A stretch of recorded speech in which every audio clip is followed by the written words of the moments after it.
kuri byinshi harimo kwishimira amahoro n'ituze ndetse no kugera ku iterambere mu nzego nyinshi ndetse n'abaturage b'u Rwanda bakaba bishimira urwo ruhare rwabo cyangwa rw'ingabo zagize ku iterambere ryabo ngo kuko kandi rwanabateye gukomeza gukora mu mudendezo ibikorwa byabo bibateza imbere kandi banatekanye. Perezida Paul Kagame yagize ati nk'uko bavuga haruguru ingabo z'u Rwanda n'izindi nzego z'umutekano dufite uyu munsi nibo mbaraga ingabo nifuzaga kugira nizo dufite none.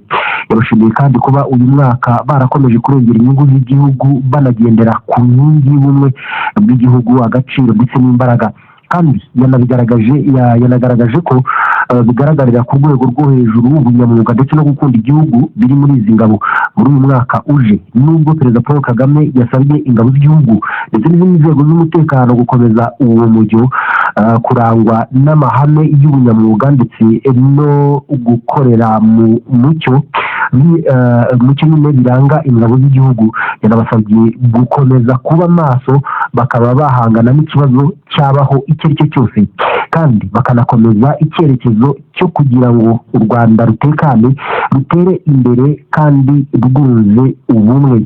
Abanyarwanda n'abanyamahanga ntibazibagirwa ko muri uyu mwaka wa 2024 mu mwaka nyine ushize wa 2024 ubwo Igoma hafatwaga habaye imirwano hagati ya AFC 23 hari bamwe mu ngabo za Repubulika ya Demokarasi ya Kongo ndetse n'abari bafatanyije nabo bashaka kurasa mu Rwanda ndetse baranabikora. Icyo gihe ingabo z'u Rwanda zirwanira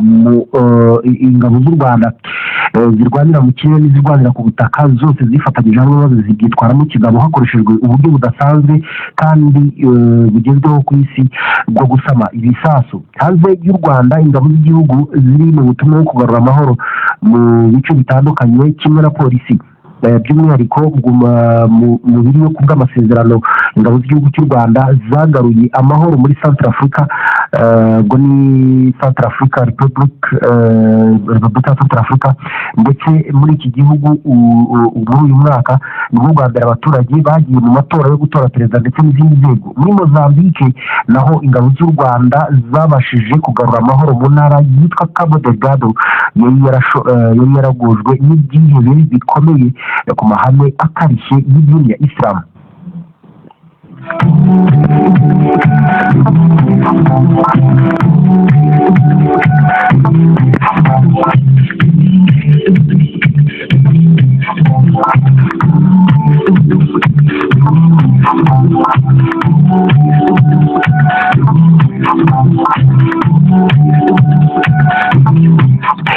Inkuru nayo twayikomejeho ku munsi w'ejo aho u Rwanda rwafashe uruhande mu bibazo birimo kubera mu gihugu cya Somalia ndetse n'igihugu cya Israel aho bahanganiye intara yitwa Somaliland kugira ngo yigenge. Ubwo ni igihugu cya Israel gishaka ko yakwigenga. Guverinoma y'u Rwanda yagaragaje ko idashyigikiye umugambi umaze iminsi wo kwitandukanya kwa Somalia ndetse n'intara yitwa Somaliland. Iyi ngiyi ikabishimangira ko icy'ingenzi ari ugushyira imbaraga mu nzira y'amahoro n'iterambere hubahirizwa amategeko mpuzamahanga.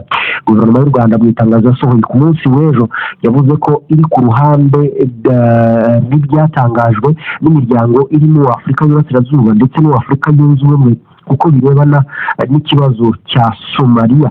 Iyi miryango yombi iheruka gutangaza ko yemera Repubulika ya Somalia nk'igihugu kimwe kiyobowe na guverinoma ya Somalia ndetse ikaba yemera imbibi za Somalia zashyizweho ubwo iki gihugu cyabonaga ubwigenge. Yanasabye kandi ko hakwimakaza ubumwe no kubaha ubusugire bwa Repubulika ya Somalia ndetse inasaba abafatanyabikorwa bose kubaha amategeko mpuzamahanga ajyanye n'ubusugire bw'ibihugu. Mu mpera z'icyumweru gishize nibwo umwuka wabaye mubi hagati ya Somalia ndetse n'igihugu cya Israel nyuma y'uko iki gihugu cya Israel icyo mu burasirazuba bwo hagati cyabaye icya mbere ku isi gifashe icyemezo cyo kwemeza Somaliland nka leta yigenga cyangwa igihugu cyigenga. Ni icyemezo kandi Somalia yamaganiye kure inakigaragaza nk'igitero Israel yabagabyeho. Icyemezo cya Israel kandi cyamaganiwe kure n'ibihugu ndetse n'imiryango itandukanye yo hirya no hino ku isi byaje kwiyungwaho n'igihugu cy'u Rwanda ku munsi w'ejo. hari amateka nibuka y'umubyeyi umwe